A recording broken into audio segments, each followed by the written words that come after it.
Hello, class and professor. My name is Mike Winkleman. Today I'd like to talk to you about animal companions and their benefit to their human companions. So I typically start my day with what I call sandpaper kisses.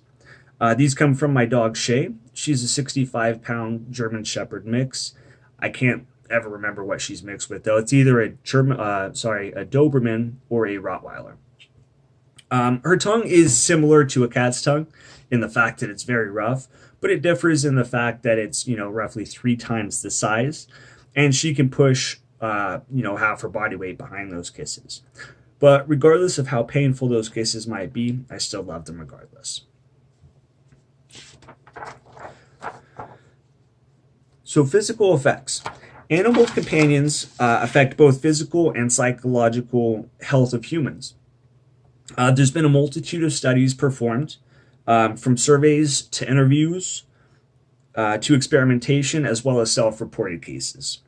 Just the simple act of petting your animal companion can reduce not only your blood pressure, but also your heart rate. Additionally, just being in the presence of animals has been known to have a positive impact. It doesn't necessarily require physical touch.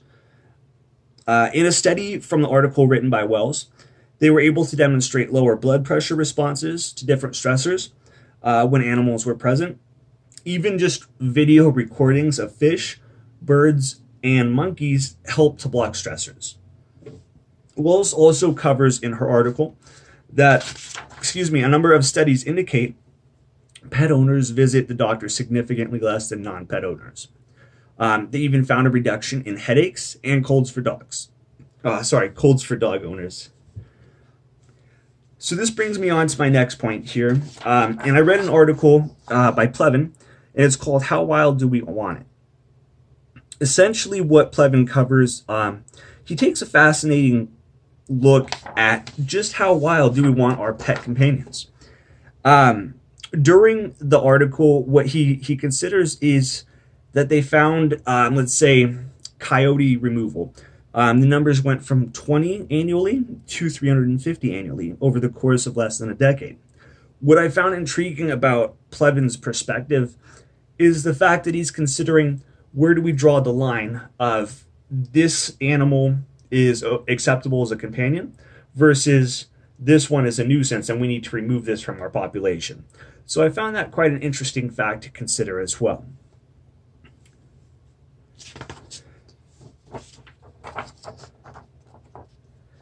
Now moving on, let's consider the fact that animals can also have an impact on our society.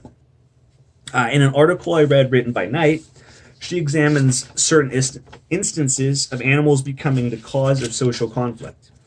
As an example, she compares the complaints of animal rights activists to, say, the fact that we need different types of animals for research and testing. In the United States alone,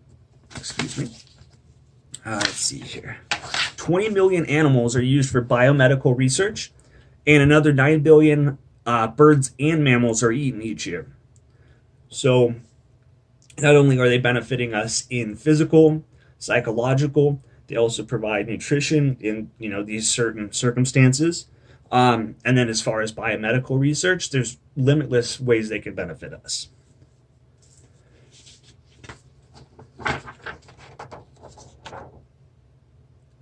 Now, after looking at all the aspects and considering, different lines where they are drawn, we can at the very least take some comfort in the fact that there are animals who, do provide psychological, physical, emotional benefits. Considering that we consume animals as well, in this light, they are still providing benefits in countless ways that would be difficult to convey. So, kind of in conclusion, when you get home, I'd like for each of you to consider the following. If you have an animal, a pet companion, I'd like you to consider all the ways that the pet benefits you. Maybe things that you hadn't thought of before. And then if you don't have a pet companion, no worries. Just remember, even just watching recordings or being in the presence of animals can greatly impact your life. It can reduce your blood pressure, your heart rate, and help to keep you calm. Again, my name is Mike Winkleman. Thanks for watching my video.